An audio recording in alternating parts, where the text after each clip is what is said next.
Assalamualaikum warahmatullahi wabarakatuh. Selamat siang teman-teman. Alhamdulillah di bulan puasa ini kita masih diberikan kesehatan, nikmat sehat, nikmat iman. Saya ucapkan bagi teman-teman yang telah menjalankan ibadah puasa dan semoga puasanya berkah di bulan Ramadan ini ya. Nah, untuk pertemuan pertama harusnya minggu kemarin karena minggu kemarin saya ada keperluan dan kebetulan masuk minggu kedua dan itu sudah memasuki bulan Ramadan. Karena waktu perkuliahan kita yang pukul 7 kurang 15 menit, jadi tidak dimungkinkan ada teman-teman yang halangan hadir karena ibadah. Maka untuk pertemuan pada saat bulan Ramadan, saya akan mengirimkan video melalui YouTube yang nanti bisa teman-teman akses melalui siakat teman-teman. Baik teman-teman, untuk pertemuan yang pertama di sini saya akan membahas mengenai apa sih akuntansi perpajakan itu. Nah, kenapa sih harus muncul akuntansi perpajakan? Nah, akuntansi perpajakan ini adalah merupakan bila di semester sebelumnya teman-teman sudah dapat mata kuliah perpajakan ya. Lalu di semester ini teman-teman akan memasuki atau mendapatkan mata kuliah yaitu akuntansi perpajakan, di mana teman-teman nanti di sini mempelajari hal-hal apa saja, poin-poin apa saja yang bisa teman-teman masukkan ke dalam pelaporan pajak dan apa saja yang teman-teman bisa masukkan ke pelaporan secara neraca yang ada di dalam perusahaan. Karena nanti akan berbeda apabila laporan keuangan untuk perpajakan dan laporan keuangan untuk perusahaan itu pasti akan berbeda. Baik, sebelum saya memulai perkuliahan, di sini saya akan menjelaskan kontrak perkuliahan kita terlebih dahulu ya teman-teman ya. Untuk kontrak perkuliahan kita di sini ada strategi pembelajaran, yaitu dalam mencapai kompetensi atau hasil belajar yang ditetapkan. Kegiatan perkuliahan ini menggunakan metode strategi pembelajaran, diantaranya adalah nanti ada ceramah, ada diskusi, tanya jawab, lalu ada tanya jawab itu kita bisa bagi lagi, tanya jawab melalui sosial media atau melalui siakat atau melalui live YouTube nanti. Nah, tugas-tugas lain juga ada, yaitu seperti tugas pokok pada bahasan atau subpokok pada bahasan tertentu. Jadi nanti saya akan memberikan tugas setiap pembahasan. Nah, evaluasi belajarnya, kehadiran dan keaktifannya, teman-teman untuk wajib hadir aktifan itu nanti kita nilai dengan 15%, tugas dan kuis 25%, UTS nanti 30%, dan di ujian akhir semester nanti poinnya adalah 30%. Jadi di mana nanti maksimal teman-teman itu boleh tidak hadir itu sebanyak 3 kali. Dan di sini perlu teman-teman ketahui bahwa apabila absensi kurang dari 50%, maka otomatis teman-teman akan mendapatkan nilai yaitu R atau rank D. Nah, itu bukan di wewenang atau kehendak saya lagi, karena yang tidak melakukan absensi adalah teman-teman. Di situ nanti teman-teman wajib, misalnya, Bu, saya nggak bisa ikut kuliah karena mungkin ada keperluan lain. Ya nggak apa-apa, silakan teman-teman. Tapi teman-teman bisa mengakses video saya dan teman-teman bisa dan wajib punya teman-teman untuk absen melalui siakat teman-teman pada hari itu juga. Begitu ya teman-teman ya.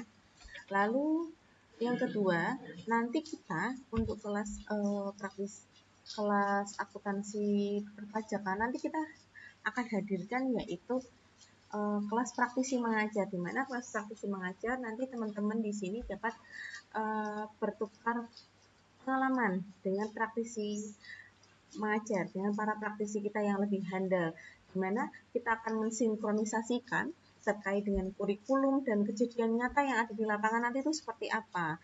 Nah, di sini untuk kelas praktisi mengajar itu wajib mengikuti kelas praktisi mengajar pada media yang digunakan nanti adalah Zoom dan streaming ya teman-teman ya. Teman-teman bisa cek bahwa di sini nanti ada kelas praktisi mengajar. Untuk media yang kita gunakan adalah Zoom dan streaming.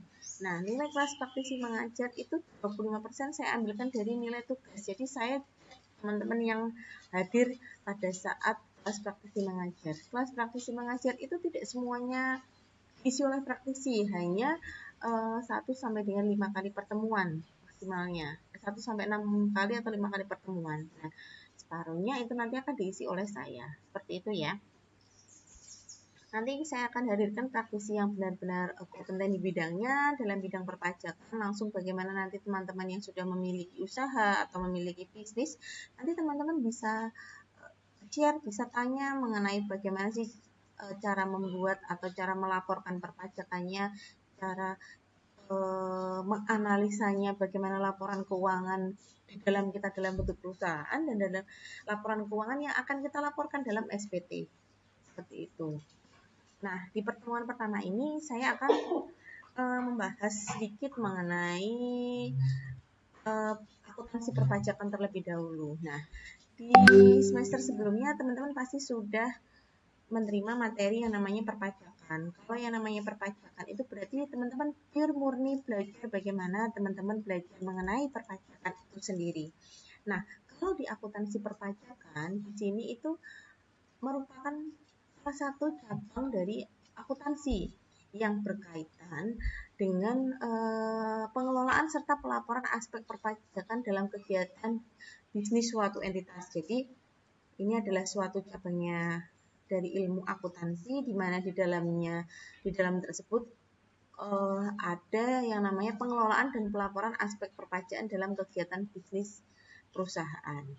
Lalu tujuannya dari akuntansi perpajakan itu untuk apa? Tujuan dari akuntansi perpajakan itu untuk memastikan bahwa perusahaan itu benar-benar mematuhi peraturan yang berlaku dan mengelola kewajiban perpajakannya dengan efektif. Nah, nanti ada beberapa item-item yang kita boleh nih kita sandingkan sebagai biaya di perusahaan dan tidak bisa, itu tidak akan diakui oleh perpajakan. Nanti kita akan ada namanya rekonsiliasi pajak. Nanti kita akan belajar hal tersebut. Selanjutnya, nah, fungsi dari akuntansi perpajakan sendiri itu apa? Yang pertama di sini pencatatan dan pelaporan pajak. Tentu ya, jelas sekali bahwa akuntansi perpajakan itu sangat berfungsi untuk pencatatan dan pelaporan pajak. Di mana akuntansi perpajakan nantinya itu dia akan mencatat dan melaporkan informasi keuangan yang relevan untuk memenuhi kewajiban perpajakan.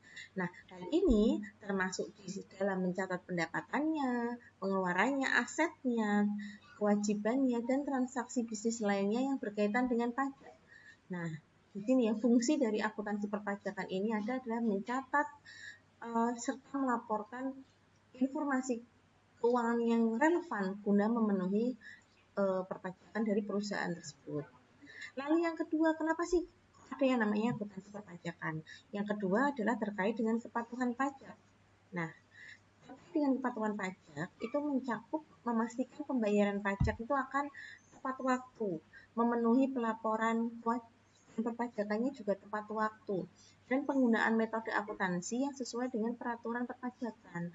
Misal nih di akuntansi perpajakan di perusahaan, ketika kita menilai suatu aset, kita boleh menggunakan metode. Ada beberapa metode yang digunakan dalam perhitungan penurunan aset. Ada garis lurus, tahunan, atau fix. Nah, boleh enggak semua itu dimasukkan ke perpajakan? Nah, kita nanti akan belajar metode mana sih yang boleh kita gunakan dalam membuat pemenuhan kewajiban pelaporan si wajib pajaknya ini terkait dengan perusahaannya, dengan pelaporannya, dengan metode akuntansi yang digunakan itu bagaimana, peraturannya apa saja yang boleh digunakan dalam perpajakan. Nah, selain tadi ada pencatatan, pelaporan pajak, lalu yang kedua adalah kepatuhan perpajakannya, yang ketiga adalah perencanaan pajaknya. Nah, kalau kita berbicara mengenai perencanaan pajaknya, akuntansi perpajakan ini itu adalah memiliki peran yang sangat strategis untuk mengelola kewajiban perpajakan dengan cara yang lebih efisien. Jadi teman-teman di sini bisa belajar mengenai perencanaan strategi dalam pengelolaan kewajiban perpajakan dengan cara yang lebih efisien. Yang keempat adalah audit dan konsultasi pajak. di mana nanti kita akan menemukan yang namanya audit perpajakan yang dilakukan untuk memasukkan audit perpajakan, memastikan kita itu patuh nggak sih sebagai wajib pajak terhadap aturan perpajakan, dan kita bisa nggak sih mengidentifikasi berbagai potensi resiko atau dalam masalah perpajakan. Nah, sementara itu kalau kita berbicara mengenai konsultasi pajak, itu memberikan saran pada perusahaan dalam perencanaan pajak, dalam pemenuhan kewajiban perpajakannya dan memecahkan masalah perpajakan secara kompleks. Jadi fungsi di sini akuntansi perpajakan ini sangat penting ya teman-teman, tidak kalah penting dari akuntansi biaya maupun akuntansi keuangan. Nah, selanjutnya kita berbicara akan mengenai prinsip dari akuntansi perpajakan.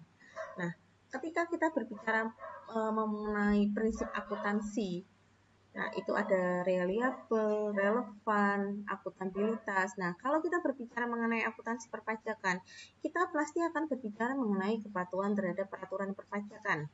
Nah, di sini prinsip utama dalam akuntansi perpajakan itu adalah memenuhi peraturan perpajakan yang berlaku. Jadi teman-teman, untuk akuntansi perpajakan itu untuk untuk rumusnya itu tidak baku. Tidak seperti kita menentukan HPP. HPP ditentukan oleh persediaan barang awal ditambah dengan persediaan barang akhir, tidak seperti itu. Kalau akuntansi perpajakan itu ada peraturan, di mana peraturan tersebut sering berubah-ubah sesuai dengan ketentuan-ketentuan dari Dirjen Pajak yang berlaku. Jadi mau tidak mau kita harus mengikuti peraturan-peraturan tersebut. Saat ini yang sedang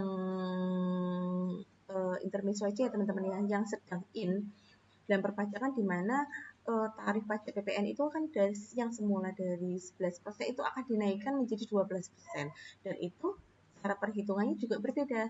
Cara kita menghitung di tahun 2020 dengan cara kita nanti menghitung di tahun 2025 itu juga akan berbeda.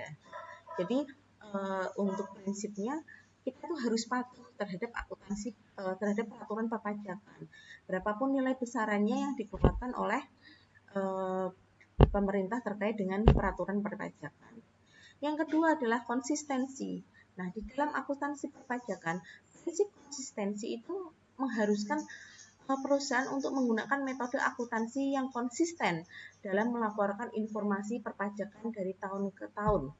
Nah, kenapa harus konsisten dari tahun ke tahun? Karena itu penting ya teman-teman, karena informasi tersebut itu akan dibandingkan dan dianalisis secara akurat. Contohnya seperti ini. Ketika suatu perusahaan itu menggunakan garis lurus dalam penyusutan, dalam perhitungan penyusutan asetnya di tahun 2021. Nah, di tahun 2022 dia juga harus menggunakan garis lurus, terus menggunakan garis lurus. Nggak bisa nih kita di tahun 2021 kita dari lurus, di tahun 2002 kita menggunakan angka tahun menurun, nggak bisa, karena nanti ketika nanti SPT teman-teman akan laporan dari perusahaannya itu akan disinkronisasikan, itu tidak akan relevan dari tahun ke tahun, tidak akan terjadi konsistensi. Sehingga prinsip yang penting juga yaitu dalam akuntansi perpajakan adalah konsistensi, di mana kita harus menyatakan konsisten dalam metode akuntansi dalam pelaporan informasi perpajakan. Oke. Yang ketiga adalah kewajaran. Nah, di dalam akuntansi perpajakan ini prinsip kewajaran ini menuntut penilai dan pengakuan pajak didasarkan pada prinsip-prinsip keadilan dan objektivitas. Nah, pajak yang dibayarkan oleh perusahaan itu harus wajar dan adil sesuai dengan keadilan sebenarnya. Jadi ketika suatu perusahaan itu mendapatkan pendapatan, ketika saya berbicara perusahaan mendapatkan pendapatan, lalu perusahaan harus mengeluarkan PPN keluaran karena pendapatan tersebut. Nah, itu harus disesuaikan. Berapa sih PPN keluaran yang harus dikeluarkan oleh perusahaan ketika perusahaan mencatat adanya pengakuan pendapatan.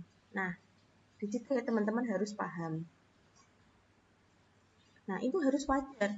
Nggak bisa nih, tarifnya misal perusahaan itu ikutnya PKP final. PKP final 4 ayat 2 itu adalah tarifnya adalah dia 4% yang tidak ada SPU-nya, tapi dia mempunyai SPU tarifnya ada 2%. Perusahaan tersebut, ketika perusahaan tersebut dia tidak memiliki SPU, dia perusahaan menggunakan tarif pajak pasal 4 ayat 2 PPh final, dia harus mengeluarkan 4% dari nilai DPP-nya, dari nilai pendapatannya itu berapa, bukan 2%. Kalau dia hitungnya menggunakan tarif 2%, berarti itu menentukan bahwa perusahaan tersebut akuntansi dalam perusahaan tersebut tidak memiliki prinsip secara kewajaran. Ya, teman-teman. Di sini saya kalau menggunakan istilah-istilah dalam perpajakan seharusnya teman-teman sudah paham ya, karena teman-teman di perpajakan sebelumnya, karena ini mata kuliah akuntansi perpajakan, jadi sebelumnya teman-teman sudah menggunakan sudah menempuh mata kuliah perpajakan, saya sudah diajarkan oleh dosen sebelumnya. Lalu selanjutnya terkait dengan kepastian. Nah, dalam akuntansi perpajakan, ketika prinsip kepastian itu mengharuskan informasi untuk memperhitungkan dan melaporkan kewajiban perpajakan secara tepat dan akurat. Nah, informasi perpajakan harus dipertanggungjawabkan dan dapat diverifikasi oleh pihak lain. Nah, di sini maksudnya bagaimana? Nah, ketika kita membuat laporan keuangan nih, teman-teman. Teman-teman adalah seorang accounting bagian perpajakan. Ketika teman-teman membuat laporan keuangan, lalu teman-teman di situ menilai jumlah asetnya berapa, jumlah pendapatan yang diakui berapa, jumlah faktur yang dibuat berapa dalam 1 tahun tersebut. Nah, itu teman-teman harus dapat mempertanggungjawabkan apa yang sudah teman-teman tulis di situ. Nah, misal nih, di situ dapat dipertanggungjawabkan dan diverifikasi pihak lain. Ketika si perusahaan ada case atau ada suatu permasalahan terkait dengan perpajakan, pasti dari pihak perpajakan, dari KPP setempat itu akan mengadakan pemeriksaan. Nah, apa sih yang diperiksa di situ? Di situ akan diperiksa semuanya, dari laporan keuangannya teman-teman, dari laporan keuangan yang kita buat, dari perpajakannya, PPh pasal 21, pasal 25-nya, PPh pasal 23-nya, 4 ayat 2-nya, atau PPh pasal 26-nya, itu akan diperiksa, semuanya akan diperiksa di situ. Dan di situ harus benar-benar bisa dipertanggungjawabkan. Ketika teman-teman menulis di situ jumlah aset, penyusutan asetnya ternyata berbeda, maka itu tidak ada prinsip ketidakpastian. Jadi benar-benar teman-teman harus menulis dengan sesuai berapa sih aset yang teman-teman miliki di perusahaan tersebut, berapa sih jumlah penyusutannya. Nah, lalu di sini ada keberlanjutan. Itu ada prinsip selanjutnya, ada prinsip keberlanjutan. Dalam akuntansi perpajakan, di sini prinsip keberlanjutan itu dia akan menekankan untuk mempertahankan kepatuhan terhadap peraturan perpajakan dalam jangka panjang. Jadi nggak cuma di tahun awal aja nih perusahaan berdiri kita patuh pembayaran pajak, pelaporan dan lain-lain. Tapi nanti di tengah-tengah kita sudah yang seharusnya perusahaan itu PPN kita laporkan 30 hari setelah kita mengeluarkan faktur, tapi kita mundur. Nanti itu akan menimbulkan sanksi-sanksi dari perpajakan. Lalu yang selanjutnya adalah transparansi. Terkait dengan transparansi, akuntansi perpajakan ini memiliki transparansi. Artinya apa? Artinya adalah menuntut adanya keterbukaan dan kejelasan dalam pelaporan perpajakan. Nah, informasi perpajakan itu harus disusun dan dilaporkan secara jelas, terperinci, dan mudah dipahami oleh pihak yang berkepentingan. Nah, pihak berkepentingannya siapa? Kalau di sini kita sebagai akuntan perpajakan berarti pihak kepentingannya ada eksternal dan internal. Internalnya adalah pemilik perusahaan, pemegang saham, direksi. Eksternalnya adalah pihak pemerintahan terkait dengan perpajakan misalnya. Nah, ini adanya pemisahan identifikasi secara terpisah ya. Nah, selanjutnya Klasifikasi akuntansi perpajakan. Nah, tadi saya juga sudah sedikit menyinggung tentang apa sih PPN, apa sih tentang pajak penghasilan, bagaimana cara kita akan mengakui pajak penghasilan, bagaimana kita mencatatnya di dalam akuntansi, seperti itu kan. Nah, ini ada yang namanya pajak penghasilan.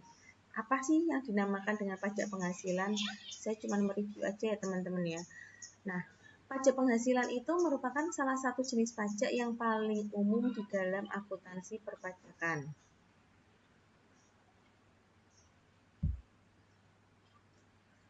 Nah, pajak penghasilan itu dikenakan pada pendapatan yang diperoleh perusahaan. Nah, dalam akuntansi perpajakan, perusahaan itu harus menghitung, melaporkan, dan membayar pajak penghasilan sesuai dengan peraturan perpajakan yang berlaku. Tadi ya teman-teman ya, ketika perusahaan tersebut dapat proyek, perusahaan tersebut dapat proyek, lalu perusahaan tersebut mendapatkan pendapatan dari proyek tersebut, otomatis kita sebagai bagian akunting atau akuntansi akan mencatat nih berapa besar sih pendapatannya. Oke, pendapatannya. Ketika kita dapat pendapatan, otomatis kita akan mengeluarkan yang namanya pajak penghasilan atas pendapatan yang diperoleh.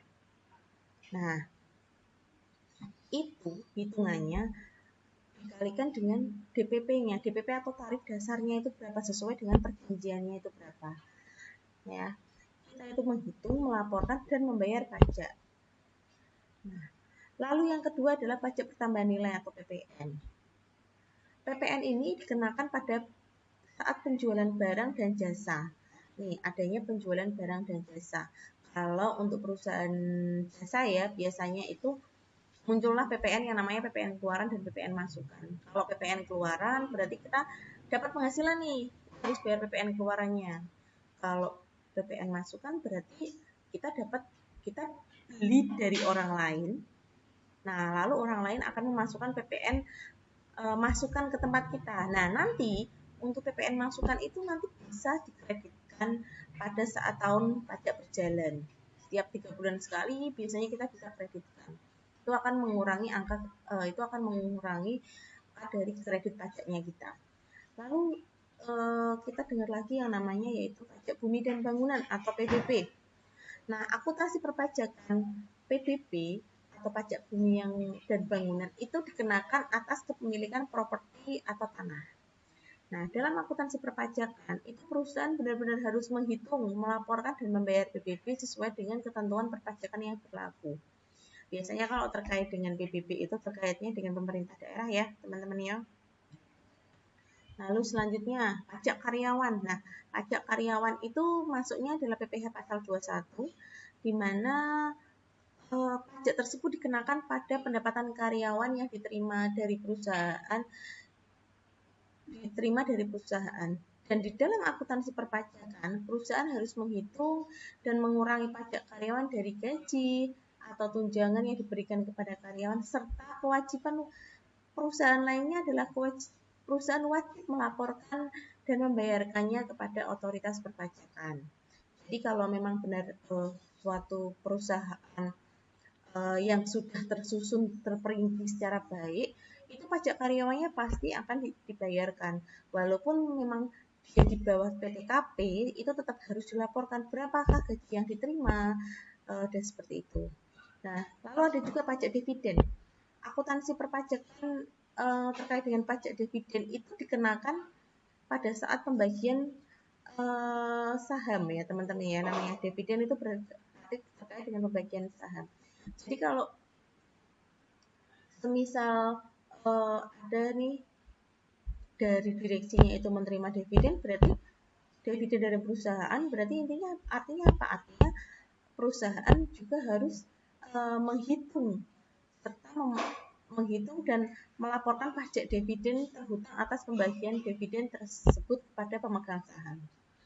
Lalu ada pajak lainnya ya, kalau pajak lainnya itu pajak impor, pajak tambahan khusus, pajak hotel atau PP1, itu pajak PP1 itu pajak hotel dan restoran dan sebagainya. Itu sudah teman-teman pelajari di perpajakan ya. Nah, ini mengapa sih akuntansi perpajakan penting? Tadi ya, sudah kita singgung beberapa fungsi dari akuntansi perpajakan. Ini yang pertama ada yang namanya menjaga kepatuhan hukum ya. Kita sebagai warga negara yang baik dan sebagai perusahaan yang berada di negara Indonesia wajib hukumnya yaitu menaati kepatuhan hukum terkait dengan perpajakan ya. Karena pajak itu wajib dipenuhi oleh setiap bisnis dan apabila nanti suatu entitas bisnis itu melanggar dari peraturan perpajakan, maka akan ada akibat dari sanksi hukum dan denda yang akan serius. Nah, untuk itu akuntansi perpajakan itu harus tepat ya teman-teman ya. Dan di sini teman-teman harus memastikan bahwa teman-teman sebagai accounting perpajakan itu selalu mematuhi peraturan yang berlaku. Lalu ada juga mengoptimalkan keuangan.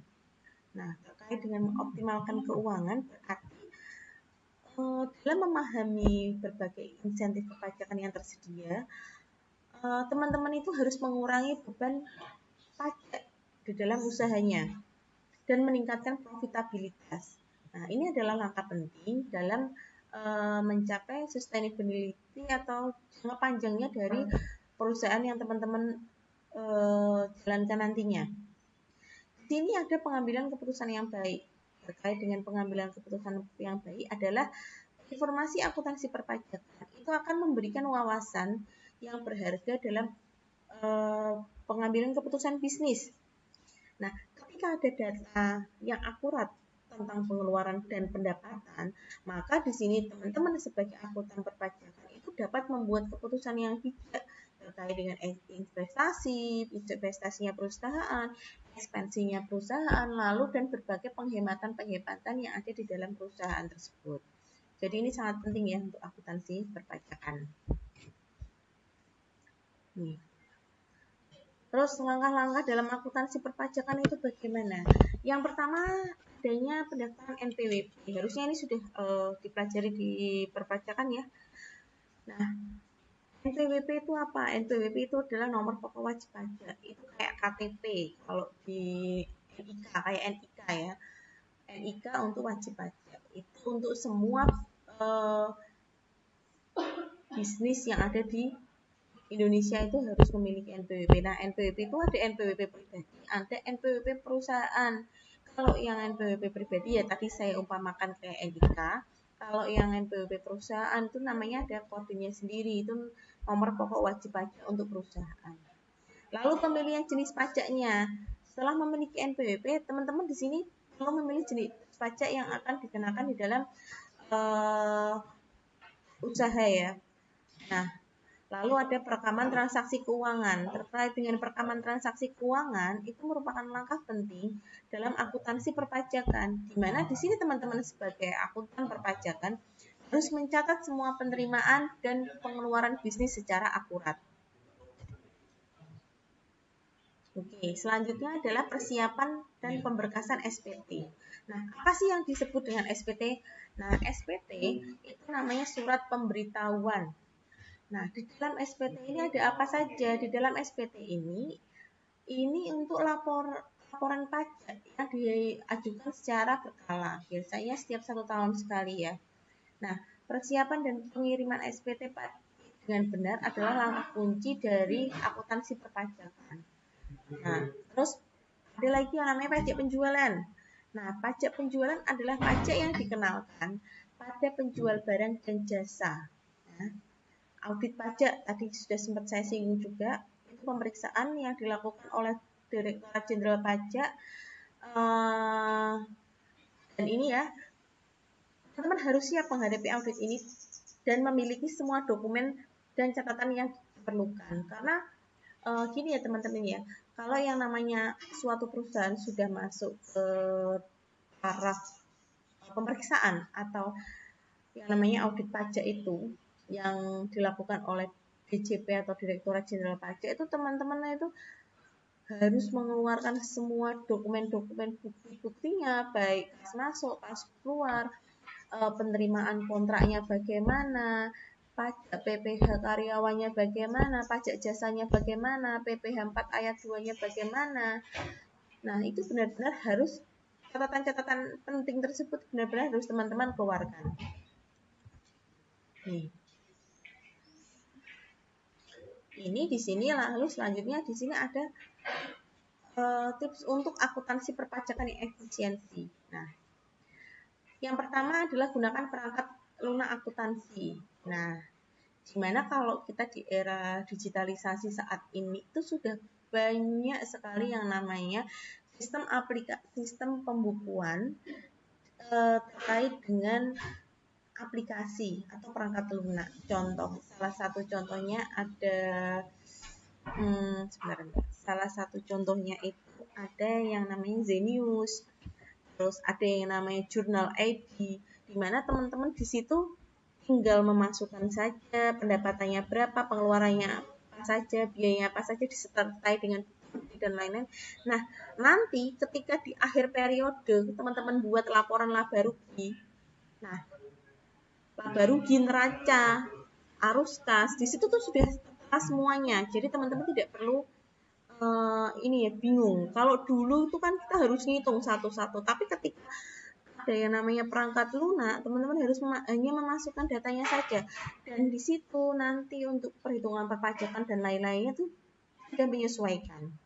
Nah, lalu yang kedua yaitu dapatkan bantuan profesional.